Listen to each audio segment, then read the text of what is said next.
Yang jarang disadari oleh kebanyakan orang. Menanam singkong ini keuntungannya begitu besar karena hal yang harus dilakukan adalah perawatan secara konsisten. Nah, pemirsa, ini aku lagi kontrol kebun singkong karena kebetulan ini agak jauh dari rumah ya. Jadi saya ingin menunjukkan dari singkong yang saya rawat ini sudah saatnya untuk dilakukan perawatan kembali. Sebetulnya manfaatnya begitu sangat besar menanam pohon singkong ini. Cara merawatnya pun mudah ya, tinggal diolah tanahnya kemudian ditancapkan langsung hidup seperti ini. Dan kemudian gulma-gulma yang berada di bawah itu nggak akan bisa subur ya, karena nanti kesuburannya akan terhambat oleh tanaman singkong. Nah, ini luar biasanya menanam singkong itu cukup simpel dan sangat mudah sekali. Hal yang harus dilakukan adalah perawatan secara konsisten. Jadi ketika kita sudah dapati kebun singkong kita ini tanahnya memadat, maka harus kita gemburkan kembali.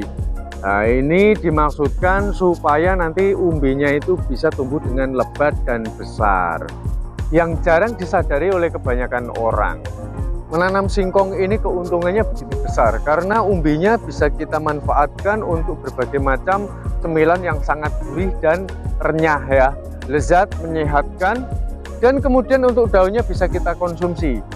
Selain dari itu, dari pucuk daun singkong hingga ke umbinya itu sama sekali tidak ada yang membuang. Jadi selain bisa dikonsumsi untuk manusia, bisa juga dikonsumsi untuk pakan-pakan ternak yang ada di rumah kita. Ini tentunya akan sangat menginspirasi sekali. Jadi mungkin kalau ada teman-teman yang orang tuanya atau saudaranya yang memelihara ternak, sebaiknya alternatif yang bagus adalah dengan menanam pohon singkong. Jadi nutrisi yang terkandung di dalamnya dari pohon singkong ini dari pucuk daun atau daun yang sudah tua seperti ini bisa ya difermentasi, kita jadikan sebagai pakan. Bahkan sampai umbinya pun dapat menjadi karbohidrat.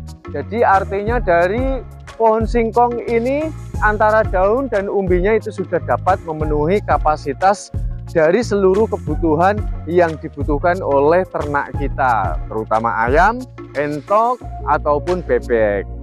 Bahkan ini sangat bagus sekali jika kita jadikan untuk sebagai pakan ternak kambing ya. Jadi kalau mau diberikan kepada kambing sebaiknya dilayukan dulu karena singkong ini memiliki getah yang lumayan. Jadi untuk kulit-kulitnya dari umbi singkong itu pun akan sangat baik sekali jika kita berikan kepada ternak kambing yang ada di rumah kita. Nah, ini seperti ini contohnya ya. Jadi kalau kita sudah menanami lahan dengan pohon singkong, ini gulma ataupun rumput-rumput ini dia tidak akan tumbuh secara bebas ya. Dia makanannya akan dihabiskan oleh akar dari pohon singkong yang kita tanam. Jadi itu artinya perawatan untuk menanam pohon singkong ini sangat-sangatlah mudah, dan apalagi kalau punya lokasinya itu berada jauh dari rumah, itu sangat cocok sekali ditanami pohon singkong. Lagi singkong ini kalau kita sengaja membeli per kilonya itu cukup mahal sekali, padahal sekilo isinya hanya sedikit banget ya.